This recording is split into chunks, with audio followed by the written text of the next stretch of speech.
آپ توجہ فرمائیے جو بات میں کر رہا ہوں۔ مولانا عرفانی صاحب آپ مجھ سے بتائیے، اور کوئی عالم یہاں تشریف فرمائے ہو مجھ سے بتائیں کہ اگر آپ نے کسی بچے کا نام رکھا، مثلا محمد علی نام رکھ دیا، یا فرض کیجیے عبد القدوس نام رکھ دیا، یا اور کوئی نام رکھ دیا، میری کیا حیثیت ہے؟ مولانا صاحب مجھ سے بہتر ہیں، مگر میرا بھی تجربہ یہ ہے کہ جو نام میں نے رکھ دیا پھر 10 برس کے بعد جب گیا تو اس بچے کا نام بدلا پھر نہیں گیا۔ یہ نہیں ہوا کہ میں نے نام کچھ رکھا ہو اور بعد میں اس کا نام کچھ اور رکھ دیا جائے، وہ نام جو میں نے رکھ دیا قرآن مجید سے نکال کے وہی اس بچے کا نام ہو گیا۔ اب یہاں مسئلہ کیا ہے؟ کوئی ہے شیعہ، کوئی ہے سنی، کوئی ہے دیوبندی، کوئی ہے بریلوی، کوئی اپنے کو اہل حدیث کہہ رہا ہے، کوئی اپنے کو اہل قرآن کہہ رہا ہے۔ مسلمانوں غور کرو ذرا، ارے میرا ایسا ذلیل و رسوا انسان قرآن مجید کی مدد سے اگر کسی مسلمان بچے کا کوئی نام رکھ دیتا ہے تو ماں باپ زندگی بھر اس بچے کا نام تبدیل نہیں کرتے، تو تم کو یہ دیکھنا پڑے گا کہ تمہارے معبود نے تمہارا کوئی نام رکھا ہے کہ نہیں رکھا ہے۔ آپ جب قرآن پڑھو گے مسلمانوں، شیعوں اور سنیوں، دیوبندیوں، بریلویوں، سب سن لو، قرآن تو ایک ہی ہے بھائی، تو اللہ کیا کہتا ملے گا؟ اللہ یہ کہتا ملے گا ہوا سماکم المسلمین، ہوا سماکم المسلمین، وہ اللہ وہ ہے، اے مسلمانوں وہ اللہ، وہ تمہارا پیدا کرنے والا، وہ تمہارا معبود، وہ تمہارا مالک وہ ہے کہ جس نے تمہارا نام مسلم رکھا ہے۔ کیسی عجیب بات ہے کہ قلب صادق کسی کا نام رکھے تو زندگی بھر اس بچے کا نام وہی رہے گا، اور اللہ ہمارا نام مسلم رکھ رہا ہے۔ ہم کو مسلم کہتے ہوئے شرم آ رہی ہے، کوئی شیعہ کہہ رہا ہے، کوئی سنی کہہ رہا ہے، کوئی دیوبندی کہہ رہا ہے، کوئی بریلوی کہہ رہا ہے، کوئی اہل حدیث کہہ رہا ہے، کوئی اہل قرآن کہہ رہا ہے۔ ارے وہ نام اپنا پکارو جو اللہ نے تمہارا نام رکھا ہے، تو اختلاف خود ہی ختم ہو جائے گا۔ صلوات پر محمد و آل محمد۔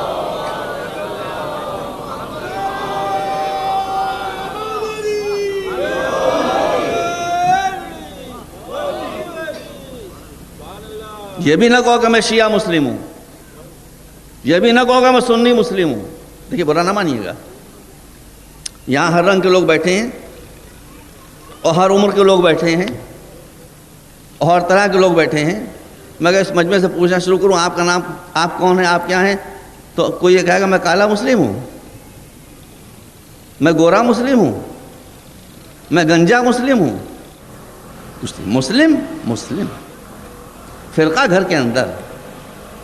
لیکن یہ توہین ہے کہ اللہ آپ کا نام رکھے مسلم اور آپ اس نام کو چھوڑ کر کوئی اور نام اپنا رکھیں، تو کتنی بڑی توہین کی بات ہے۔ اب مسئلہ یہ آتا ہے، ہمارے بھائی کچھ حضرات یہ کہتے ہیں کہ ان کو کہنے کا حق ہے، کبھی کسی کی بات پر برا نہ مانا کیجیے، نہ کسی کی نیت پر حملہ کیا کیجیے، غلط فہمیاں ہوتی ہیں کہ صاحب آپ یہ عزاداری کب تک کرتے رہیں گے، اب تو 1400 برس ہو گئے۔ ٹھیک ہے، کسی آپ جس لحاظ سے کہہ رہے ہیں اس لحاظ سے بری بات نہیں ہے، مگر ہم عزاداری کب سے کر رہے ہیں؟ 1400 برس۔ اس میں ہم کیا کرتے ہیں؟ مجلس کرتے ہیں، ماتم کرتے ہیں، سینہ زنی کرتے ہیں، کھانا تقسیم کرتے ہیں، کچھ غریبوں کا پیٹ بھر جاتا ہے، سبیلے لگاتے ہیں، کچھ پیاسے سیراب ہو جاتے ہیں۔ یہ ہم کیوں کرتے ہیں؟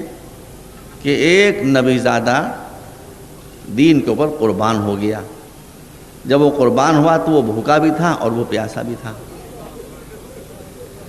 اور یہ نبی زادہ جو قربان ہوا ہے، غور کیجیے گا، یہ نبی زادہ جو قربان ہوا ہے، جب ہم نے اس کے خاندان کی تاریخ پڑھی، جب ہم نے اس کے خاندان کی ہسٹری پڑھی، تو اس کے خاندان کی ہسٹری اور تاریخ نے ہم کو یہ بتایا کہ یہ خود بھوکے ہوتے ہیں مگر دوسروں کو کھانا کھلا دیتے ہیں، یہ خود پیاسے رہتے ہیں مگر اپنے دشمن کو پانی پلا دیتے ہیں۔ تو جب ہم نے ان کا مزاج یہ دیکھا کہ یہ خود بھوکے رہتے ہیں مگر دوسروں کو کھانا کھلا دیتے ہیں، سورہ دہر شاہد ہے، یہ خود پیاسے رہتے ہیں دشمن کو پانی پلا دیتے ہیں، واقعہ ہور شاہد ہے، تو حسین تو موجود نہیں کہ ہم کو کھانا کھلا دیں۔ اب وہ پیاسا شہید تو موجود نہیں کہ ہم اسے پانی پلا دیں، لیکن اس کا مزاج ہم کو معلوم ہے کہ یہ دوسروں کو کھانا کھلا کر زیادہ خوش ہوتا ہے، یہ دوسروں کو پانی پلا کر زیادہ خوش ہوتا ہے، اس لیے ہم نے اس کے نام پر دوسروں کو کھانا کھلانا شروع کر دیا، اس کے نام پر ہم نے دوسروں کو پانی پلانا شروع کر دیا۔ یہ ہم نے کیا غلطی کی بھائی؟ اس میں کیا غلط بات ہے؟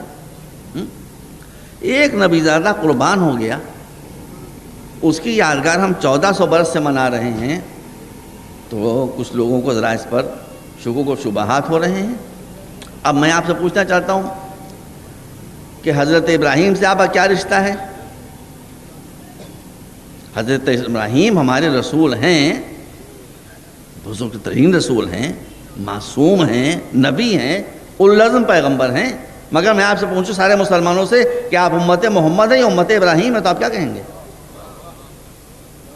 آپ امت محمدی ہیں۔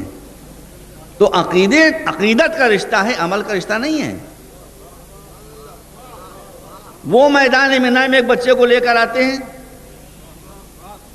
اللہ نے حکم دیا کہ ذبح کر دو، اس بچے کو خواب دیکھا ہے، اپنے خیال میں اپنے بچے کو ذبح کر دیتے ہیں، آنکھ کھلتی دیکھتے ہیں بچہ ذبح نہیں ہوا، دمبا ذبح ہو گیا۔ تو ایک نبی زادہ ذبح نہیں ہو سکا، اس کی جگہ دمبا ذبح کرا دیا گیا، تو 4000 برس سے کتنے دمبے قربان ہو رہے ہیں؟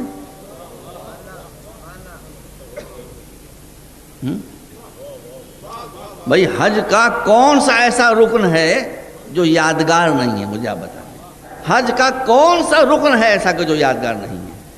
یہ دمبے جو آپ ذبح کرتے ہیں، یہ بکرے جو آپ کاٹتے ہیں، یہ سب اسی دمبے کی یادگار ہے۔ اور یہ آپ معمولی بات نہ سمجھیے، روایات کا مسئلہ نہیں ہے، قرآن مجید میں ہے کہ وَالْبُدْنَ جَعَلْنَاهَا لَكُم مِّن شَعَائِرِ اللَّهِ، یہ قربانی کے جانور جب تک بازار میں ہیں جانور ہیں، لیکن جب تم نے ان کو خرید لیا قربانی کی نیت سے تو وہ جانور نہیں رہ گئے، اب وہ شاعر الہی بن گئے۔ یہ قرآن کہہ رہا ہے بھائی، یہ قرآن کہہ رہا ہے، میں تھوڑی کہہ رہا ہوں۔ میں نے آیت پڑھ دیا آپ کے سامنے، وَالْبُدْنَ جَعَلْنَاهَا لَكُم مِّن شَعَائِرِ اللَّهِ۔ ذرا اور آگے بڑھ جاؤں، خالی دمبے ہی شاعر الہی نہیں ہیں، وَالْقَلَائِدِ، ان دمبوں کے گلوں میں جو پٹے تم ڈالتے ہو یہ بھی شاعر الہی۔ کیوں؟ اس لیے کہ دمبے گلے میں جو پٹا ڈالتے ہو یہ منسوب ہے اس دمبے کی طرف، دمبا منسوب ہے اس دمبے کی طرف۔ وہ دمبا وہ ہے کہ جس نے اسماعیل کے بچانے کے لیے اپنی جان قربان کر دی تھی، دیکھا آپ نے؟ اور وہ اسماعیل تھے ایک نبی خدا کے بیٹے، تو کتنے فاصلوں سے ہوتا ہوا سلسلہ جا کر ٹوٹا کہاں پر؟ اللہ پر۔